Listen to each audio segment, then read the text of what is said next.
It had been one of those weeks. You know the kind. Long, drawn out, everything feeling like a blur of work and responsibilities. But finally, Friday afternoon rolled around, and I had the apartment all to myself. No phone calls to answer, no errands to run, just me and my cozy space. I poured myself a glass of wine, nothing fancy, just enough to unwind, and settled onto the couch. The soft hum of the city outside felt oddly comforting. I was already starting to lose myself in the quiet when I decided to do something a little more personal. I figured, why not? It was my time to relax after all.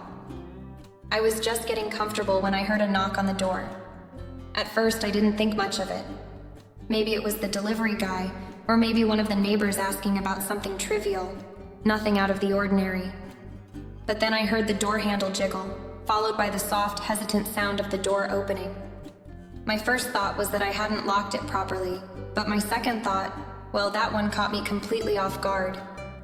I turned my head just in time to see the door open wider, and in walked Mr. Johnson, my next-door neighbor. 60 years old, a little hunched over from age, but still spry for his years. He was one of those men who always wore the same thing. An old button-down shirt and a pair of slacks, looking like he'd walked right out of a 90s sitcom. I wasn't expecting him, and honestly, I don't think he was expecting to see me either. He froze. I froze. For a second, neither of us knew what to do. There I was, sitting in the living room, a glass of wine in my hand, completely exposed, physically and emotionally. My first instinct was to laugh, but that seemed a little inappropriate given the circumstances. Instead, I just stared at him, waiting for him to say something. He didn't. He just stood there blinking in confusion, like he couldn't quite make sense of what he was seeing. "Oh my God, I'm so sorry," he finally blurted out, his voice higher than usual, like a frightened little boy caught in a bad situation. His face turned red, and he quickly spun around to face the door. "I thought this was my place. I'm so sorry. I didn't mean..." His words got jumbled, and he kept turning back to me, then away, then back again. The whole scene was bizarre. I could feel my heart racing, not from embarrassment though. Just the oddness of it all. I leaned back on the couch, nonchalantly swirling my wine in the glass as I watched him struggle to regain his composure. There was no real reason to be upset. This was a simple mix-up, nothing more. It wasn't like I'd just been caught in a compromising situation, right? Well, maybe it was a little awkward, but that's life. People get caught in weird moments all the time. I took a deep breath and finally spoke up, trying to break the ice. "It's okay, Mr. Johnson. Really. I didn't even hear you coming in." I tried to sound casual, but I could see how flustered he was. He wasn't expecting to walk into a situation like this. "No harm done," I added, letting out a soft chuckle. It wasn't even meant to be funny, but I suppose it was just a way to fill the awkward silence. He didn't seem to know what to do with himself. His hands were twitching at his sides, and I could almost hear the wheels in his head turning, trying to make sense of what had just happened. I could tell he was embarrassed, but I wasn't angry. Why would I be? It was a mistake, a harmless one at that. After a long moment, he turned back around, finally catching his breath. I really need to stop doing that," he mumbled, shaking his head like he was trying to laugh it off too. I got so distracted I didn't even notice. Again, I'm really sorry. He took a step back toward the door, as if to leave, but he seemed torn. He wanted to apologize more, but the words didn't come. "Don't worry about it," I said again, standing up and walking toward him. I didn't want him to feel too uncomfortable, though I could tell that the incident had caught him off guard. I mean, it wasn't like I was in a compromising position or anything. I was just relaxing. But for him, I could see how unexpected it must have been. I smiled reassuringly, trying to ease the tension. "You okay?" I asked, genuinely curious, though I couldn't help but enjoy the strange energy between us. Maybe it was just the absurdity of the situation, but I wasn't bothered by it. If anything, I found it kind of amusing. The whole thing felt like something straight out of a comedy show. Definitely not how I had planned to spend my afternoon. But it wasn't the end of the world either. He finally nodded, though he still looked a little embarrassed. "Yeah, I'm fine. Just completely messed that up, huh?" he said with a nervous laugh, opening the door slowly and backing out. "It's fine," I said one more time, watching him leave. But something about the situation lingered. It was a simple mistake, but there was a weird undercurrent to it now. Mr. Johnson had seen me in a way no one else had, and something told me this wasn't the last time our paths would cross in such an odd way. Later that evening, the doorbell rang again. I wasn't expecting anyone, so I figured it was probably Mr. Johnson coming to apologize again, though it wasn't like I'd been upset in the first place. I walked over to the door and opened it slowly. There he was, standing there in his usual getup, the same awkward expression plastered on his face. He seemed smaller somehow, like he'd aged 10 years in the few hours since our earlier encounter. "Ellie, I really need to apologize for earlier," he said quickly, his voice shaky. I don't know what came over me.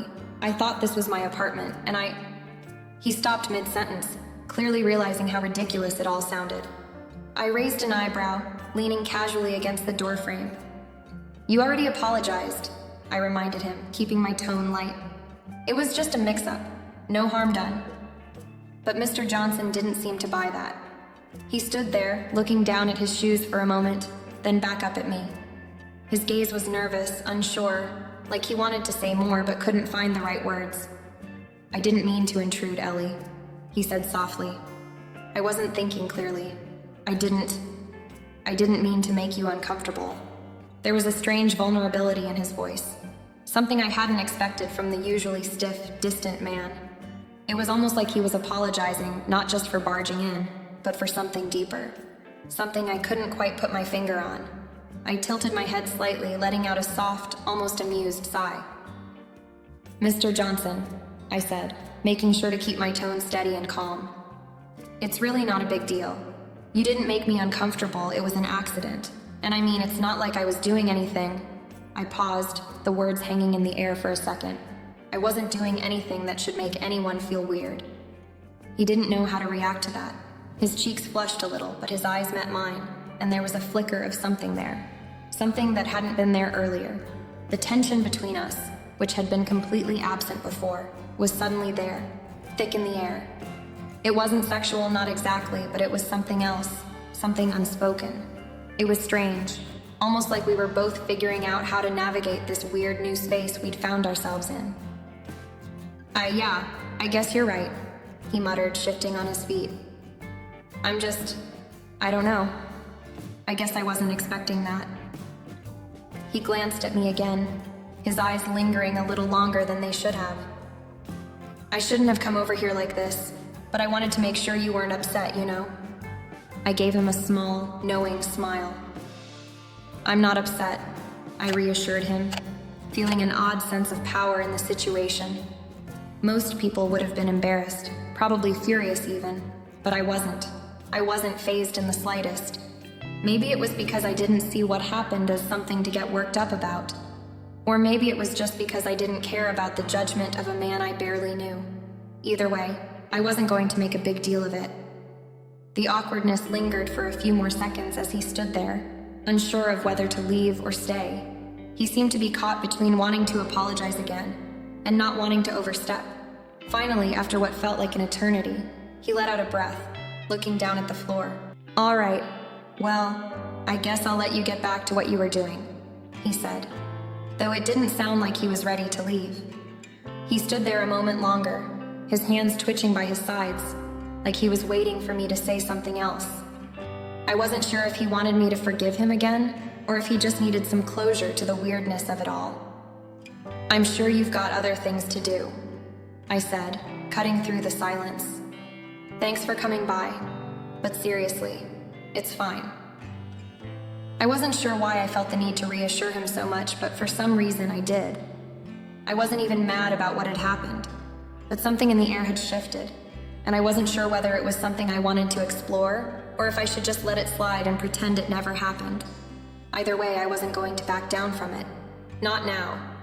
His eyes flickered with uncertainty for a moment longer before he finally gave me a weak smile and nodded. "Okay, thanks, Ellie," he said, taking a step back. Again, I'm sorry, and, I'll see you around. See you around, I replied with a small wave, the door clicking shut behind him. But the strange energy lingered long after he left. I stood there for a moment, just thinking about how everything had unfolded, how something so simple could suddenly feel so complicated. There was no turning back now, and something told me that this wasn't the last time our paths would cross in such an unexpected way. Later that evening, after Mr. Johnson left, I couldn't shake the feeling that something was off. It wasn't a bad feeling, but it definitely wasn't comfortable.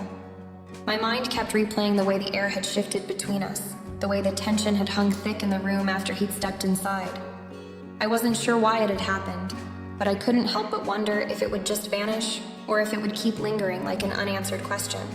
Around 9 p.m., just as I was finishing up a late dinner, I heard a soft knock on my door. I froze for a second. It wasn't a loud knock, but it was purposeful. The kind that you only get when someone's a little nervous, a little unsure. I wasn't surprised when I opened it and saw Mr. Johnson standing there again, his face slightly pale under the light from the hallway. "Ellie," he started, glancing down at his shoes before looking up at me. There was an awkwardness in his posture, like he wasn't sure whether to stay or just turn around and walk away. I didn't mean to make you uncomfortable earlier. I really feel terrible about it." His voice was softer this time, almost apologetic, but there was something else in it too. Guilt? Maybe. Or just plain old embarrassment. Either way, I could tell he wasn't entirely at ease. I stepped back to let him inside, not really sure what he wanted, but also curious. "You're fine," I said, trying to ease the tension. "It was an accident, Mr. Johnson. I told you. I wasn't upset." I didn't want to make him feel more awkward than he already did, but part of me wondered why he was so insistent on coming over and apologizing again. He wasn't like this before, so why now? He nodded, stepping inside and closing the door behind him. "I know you said that, but I don't know, I just feel like I should explain myself a little more." He cleared his throat, running a hand through his thinning gray hair, as if trying to gather his thoughts. "You see, I've lived here for years, and I've never done anything like that before. It just happened so fast. I didn't mean to intrude on you, Ellie, and I didn't mean to make you feel uncomfortable." I leaned against the kitchen counter, crossing my arms as I looked at him. I wasn't mad, but I was starting to get a little impatient with how much he was beating around the bush. "Mr. Johnson, I told you it's really no big deal. You don't have to apologize again, it was an accident."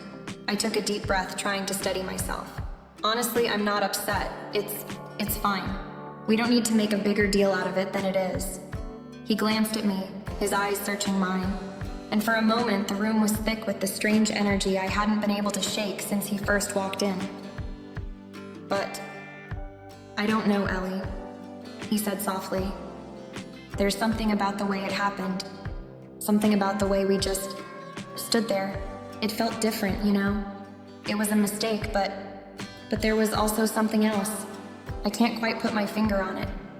He paused, his voice lowering as he seemed to search for the right words. "It felt like maybe there's something more between us, even if neither of us really planned for it." His words hung in the air between us, and I was caught off guard by how much they affected me. I wasn't sure what he meant exactly, but it was clear he was picking up on something. And now I was too. I didn't want to get into all of this. I wasn't here for any sort of emotional mess, but I also wasn't the type to ignore things that were staring me in the face. It wasn't that I was desperate for anything, far from it, but there was an undeniable pull in the air, a strange mix of curiosity and awareness that I hadn't been expecting. "Mr. Johnson," I started, my voice steady but calm. "What exactly are you trying to say?" I wasn't trying to be confrontational, but there was a hint of challenge in my tone. He was making this more complicated than it needed to be, and I wasn't sure why.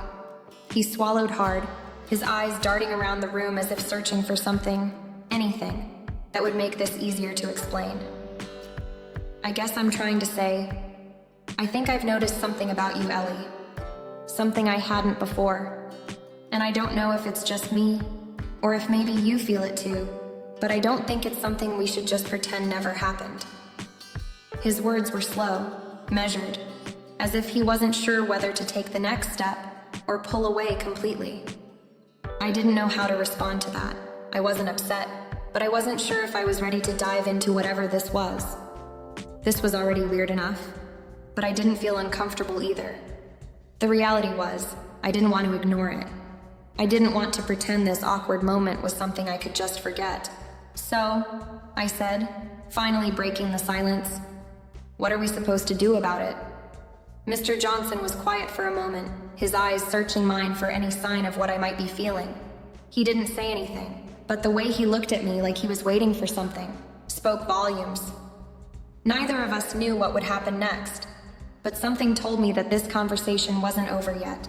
The conversation hung in the air like a delicate thread, almost too fragile to touch. After I asked him what we were supposed to do about it, there was a brief, lingering silence.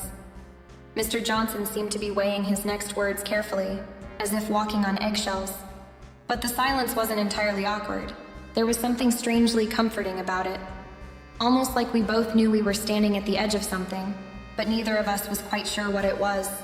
Then, out of nowhere, he took a step closer. I wasn't sure if it was intentional or just a shift in his posture, but it caught me off guard. It wasn't a huge move, but it was enough to close the small gap between us. My heart skipped a beat, and I could feel the tension in the room grow. It was as if everything around us faded away, leaving only the two of us in this shared moment. Mr. Johnson's hand twitched at his side before it moved, almost imperceptibly, toward my arm. It was a slow, hesitant movement, like he wasn't sure if he should do it or not. But before I could react, his fingers brushed against my skin, just lightly, almost as if testing the waters. The contact was brief, but it felt like a spark, a pulse of energy I hadn't been expecting. I froze, caught between surprise and something else, something I couldn't quite identify. His hand lingered there for a fraction of a second, the warmth of his touch sending a small shiver through me. I could see the hesitation in his eyes, like he was waiting for me to pull away, waiting for me to tell him this was all a mistake. But I didn't pull away. I couldn't. There was a strange kind of softness in his touch, gentle, almost tender, and I couldn't ignore it. I could tell he wasn't trying to overstep, but in that moment, the unspoken connection between us felt real, undeniable. My pulse quickened, and I realized how much I had been holding my breath, waiting for something, anything, to shift between us. "Ellie," Mr. Johnson whispered, his voice low and hesitant. "I didn't mean to." He trailed off, not finishing the sentence, as if words couldn't fully explain what he was feeling. I could see it in his eyes, though. There was something more there than just an apology. Something deeper. Something that neither of us had been prepared for. I felt the weight of his gaze, and my own breath caught in my chest. I didn't know what it was, but I could feel the pull between us now. The tension had evolved into something else. Something charged with emotion. I could tell that he wasn't just apologizing anymore. He was reaching for something. A connection, maybe. Or maybe just a moment of shared vulnerability. But then, just as quickly as it had come, the moment passed.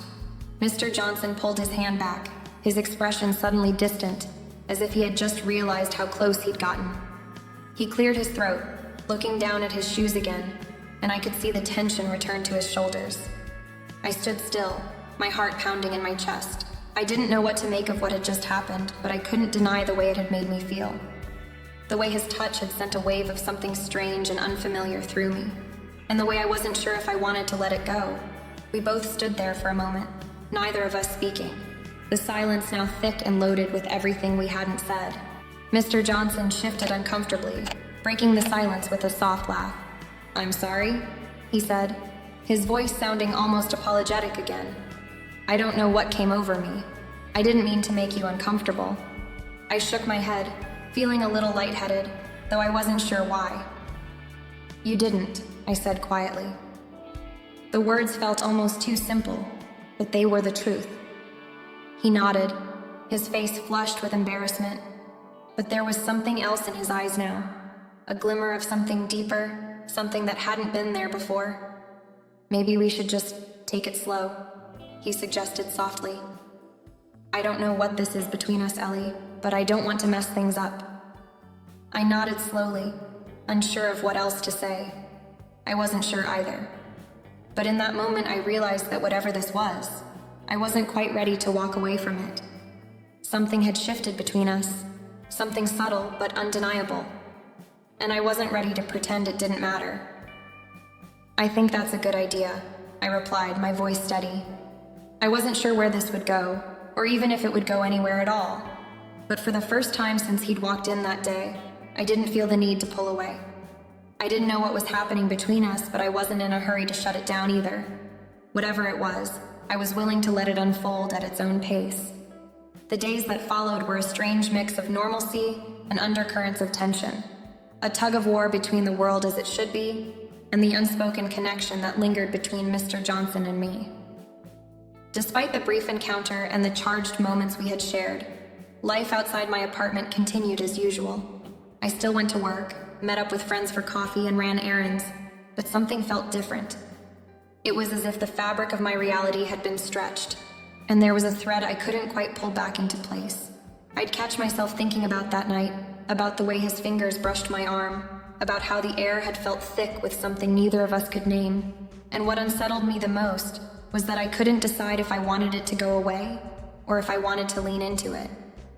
It wasn't just the physical contact that lingered in my thoughts. It was the way he looked at me afterward, like he'd been waiting for me to make the next move, to decide if this was something that could even be acknowledged. But I couldn't, or maybe I just didn't want to. The apartment complex seemed so much quieter than usual.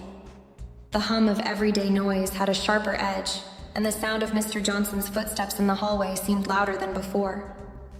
I couldn't help but notice how often our paths crossed now. In the elevator, in the parking garage, by the mailboxes. Each time I saw him, there was this invisible tension hanging in the air, palpable like a wire pulled taut between us.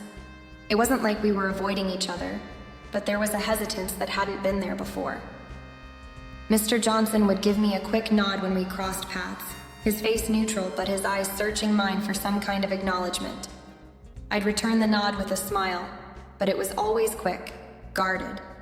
We'd both carry on, pretending like everything was fine, as if the shared experience hadn't changed everything. But it had. There was no way to ignore it, and yet neither of us had the courage to bring it up. The awkwardness was suffocating in its silence. Every time we spoke, there was an edge to our words, an undercurrent of something unsaid. But we both tiptoed around it, each of us afraid to be the first to break the silence. I found myself getting more restless as the days went on. The tension was beginning to fray my nerves. The worst part was the uncertainty. What was I supposed to do with this new, undefined connection between us? Was I supposed to pretend nothing had happened? Was he waiting for me to make the first move? Or was he just as unsure as I was? I couldn't help but feel that he was avoiding me. I'd see him in the hallway, and he'd turn quickly, his eyes darting away. It was like he was giving me space, but I wasn't sure if that was what I wanted. The quiet between us was becoming more than just silence. It was a heavy thing, something that filled every corner of my apartment when I was alone, something that lingered in the back of my mind when I was at work, when I was trying to relax. One evening I came home after a long day, hoping to just unwind. As I opened the door to my apartment, I felt the familiar rush of relief wash over me. But then I heard it, the faint sound of footsteps in the hallway. It was Mr. Johnson, I was sure of it. I hesitated for a moment, wondering if he'd knock, but there was no knock. I walked into the living room, but the stillness of the apartment felt too thick, too heavy. A part of me wanted to reach out to him to break the silence and find out what was really going on inside his head, but I didn't. Instead, I just sat on the couch, the weight of the silence pressing in around me. I had no idea what to do with all the unspoken things between us. And for the first time in a long time, I felt a strange mixture of impatience and curiosity building up inside me. It was clear now, whatever had started that night wasn't going away. The silence between us wasn't a sign that it was over. It was just the beginning of something neither of us fully understood.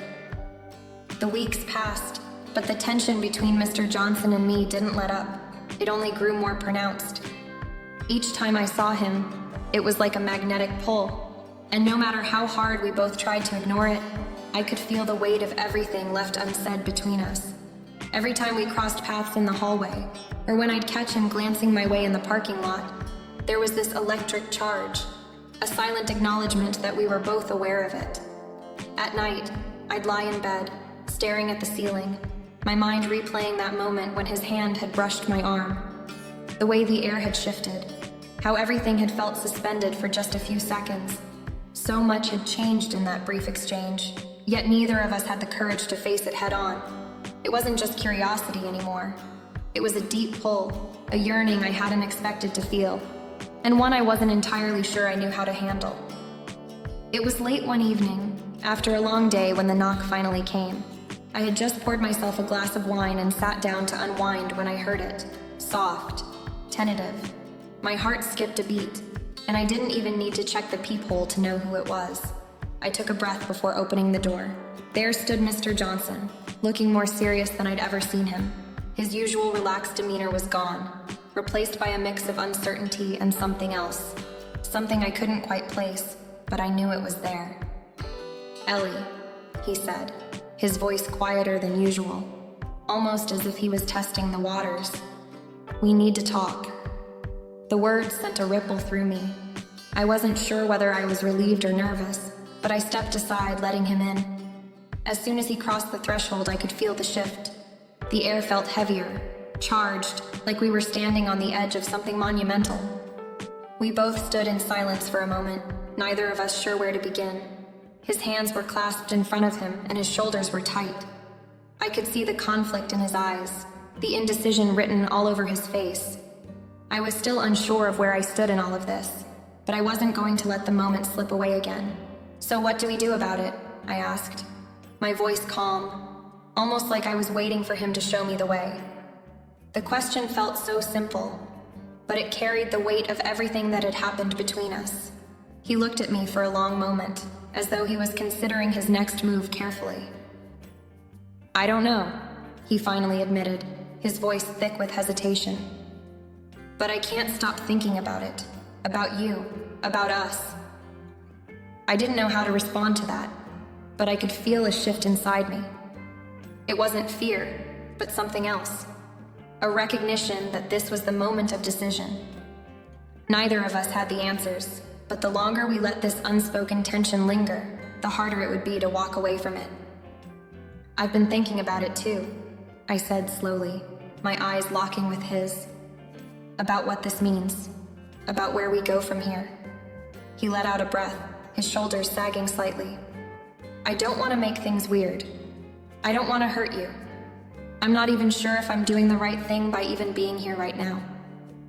I could see the vulnerability in his face, and it made me feel a little lighter somehow.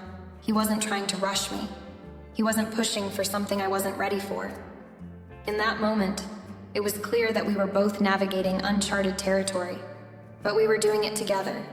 "I don't want to make things weird either," I said softly, stepping closer to him. "But I'm not sure we can just pretend nothing happened. It's okay to acknowledge it. We don't have to know everything right now." The room seemed to shrink around us, and for a moment I was almost afraid to breathe. His presence felt overwhelming, but not in a bad way, in a way that made me feel more alive than I had in a long time. It was terrifying, but in the best way possible. Mr. Johnson took a small step toward me, his gaze never leaving mine. "So what do we do?" he asked again, but this time, it wasn't uncertain. It was a challenge. A question, yes, but also an invitation. I took another breath, my heart racing. "We take it one step at a time," I said, my voice steady, despite the turmoil swirling inside me. "We don't have to have all the answers, but we'll figure it out."